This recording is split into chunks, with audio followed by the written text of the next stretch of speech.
باللہ من الشیطان الرجیم بسم اللہ الرحمن الرحیم۔ جب پاکستان میں بہت سارے علماء، اکثریت تو نہیں میں کہہ سکتا، بہت سارے علماء یہ پٹتے ہیں کہ جی یہ جمہوریت جو ہے نا مغربی ہے اور یہ کافرانہ نظام ہے اور یہ ہے اور وہ ہے، مجھے بڑی حیرانگی ہوتی ہے۔ میں اسلام کا اسٹوڈنٹ تو نہیں ہوں، میرا تو سبجیکٹ یہ نہیں ہے نہ میں، لیکن مجھے سمجھ نہیں آتی کہ کیا نبی کریم صلی اللہ علیہ وآلہ وسلم نے صحابہ کرام سے اہم معاملات میں مشاورت نہیں کی؟ بالکل کی، اور اس کی قرآن پاک سے ایک آیت سے بھی ثابت ہے۔ تو پھر جمہوریت، مشاورت، میں مشاورت کی تک بات کر رہا ہوں، جمہوریت کہاں سے غیر اسلامی طرز حکومت آ گیا جی؟ اور دوسرے نمبر پہ انسانیت، انسانی حقوق،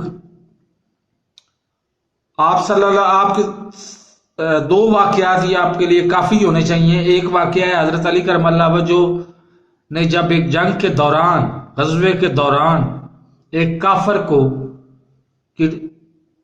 اپنی ٹانگ اس کے گلے پہ رکھی اور تلوار نکالی، اس نے تھوک دیا۔ وہ چونکہ تھوکا تو وہ چہرہ پاک پہ آ گیا اور سوری الارم بچ گیا تھا، اچھا، تو آپ نے اسے چھوڑ دیا۔ تو کسی نے سوال کیا کہ یہ آپ نے کیا کیا کہ کافر کو آپ مارتے مارتے آپ نے چھوڑ دیا؟ اس نے کہا جی کہ وہ پہلے تھا دشمن اسلام، پھر اس کو میں مارنا چاہتا تھا، قتل کرنا چاہتا تھا، لیکن جب اس نے میرے اوپر تھوکا تو وہ میرا ذاتی دشمن بن گیا، لہذا اسے میں نے معاف کر دیا۔ تو یہ عظمت اسلام ہے، عظمت انسانیت ہے اسلام میں۔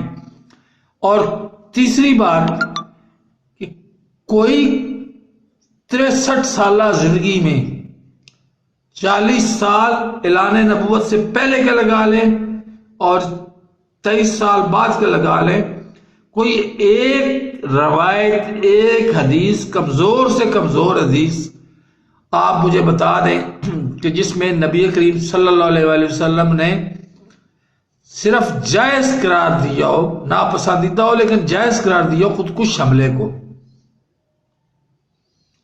لیکن پتہ نہیں کیا بات ہے ہمارے ملک میں، وہ لوگ بھی، میں point out, come to the point, میں پوائنٹ پہ آنا چاہتا ہوں، وہ لوگ بھی کتنی ٹھٹائی سے زندہ ہیں، جو پہلے 500 گز ادھر تھے، اب 500 گز ادھر بیٹھے ہوئے ہیں لیفٹ سائڈ پہ، اور لہرا کے جھنڈا پاکستان کا نہیں بیٹھے ہوئے، لہرا کے جھنڈا بیٹھے ہوئے ہیں طالبان کا،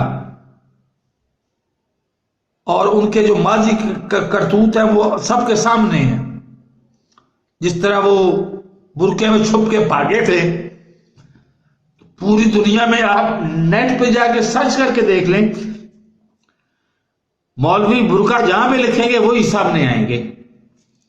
تو اس وقت تو ان کو تو شرم سے ویسے ہی اپنے آپ کو جو ہے نا وہ دنیا سے الگ تھلگ کر لینا چاہیے تھا، لیکن وہ ان کی ٹھٹائی ہے کہ آج بھی 2 دسمبر 2021 میں بھی، جب دسمبر بھی ختم ہونے جا رہا ہے اور 2022 شروع ہو رہا ہے، آج بھی وہ طالبان کا جھنڈا لہرا کے بیٹھے ہوئے ہیں۔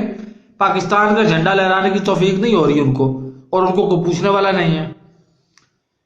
پاکستان میں ایک تو بے شک میں بار بار کہتا ہوں کہ صدارتی نظام ہونا چاہیے، مشاورت کی حد تک ان لوگوں کو رکھیں، اختیارات اپنے پاس رکھیں، عمران خان صاحب اختیارات اپنے پاس رکھیں، لیکن مشاورت کی حد تک ان لوگوں کو اپنے ساتھ رکھیں۔